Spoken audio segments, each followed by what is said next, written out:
Mr Chair. I call Jackie Dean.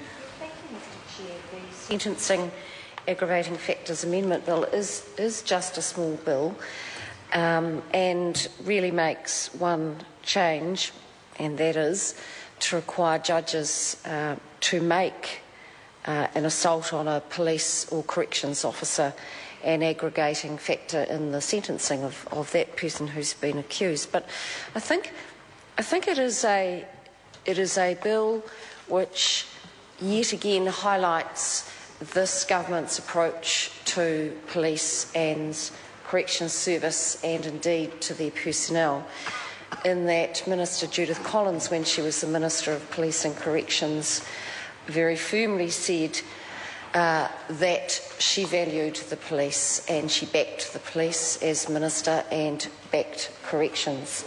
I think in the 4 years, and I've only been associated with the Law and Order Committee for perhaps 2 of those years, but I have noticed the police and corrections responding to that backing. There have been a number of pieces of legislation which have gone through this House, and this is one of them, this is another one of those, which expressly confirm this government's backing of our police and of our corrections service.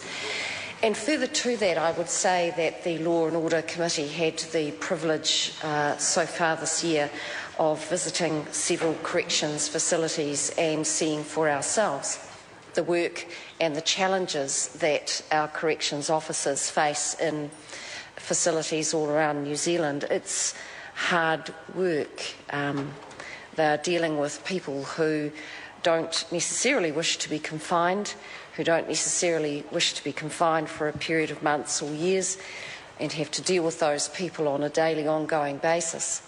And so too for the police, when the Law and Order Committee, which was a cross-party committee with colleagues from around the House, visited County's Manukau community policing initiative, we could see for ourselves that our police are highly motivated, as our corrections staff, to do the best job they can for our community. And so it is the responsibility for us in the Parliament to return the favour, if you like, and say, we back you.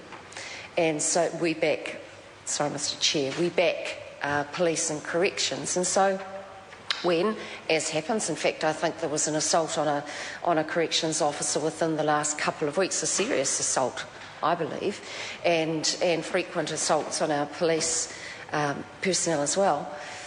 If the magistrate in the court can say to the alleged offender in sentencing, this assault is an aggravating factor, then that shows that this Parliament and this country does back the police, does back corrections. Mr Chair, I was very pleased to be part of this consideration of this bill. It's really interesting that, and regrettable, that the number of assaults against police and corrections officers have been increasing quite alarmingly over the last few years. For example, in 2008-9, there was a total of 2,481 recorded assaults on police officers. Of those, 412 were serious assaults. This is something that our police and corrections officers have to deal with all the time. And this is this government, and I do hope it enjoys wide support through the House, this is this government, this Parliament, saying to those officers, we back you, we have your back, you are doing, with apologies to the Chair, those officers are doing a great job. Thank you, Mr Chair. The Honourable Judith Collins. Mr Chair, thanks for the opportunity to speak to this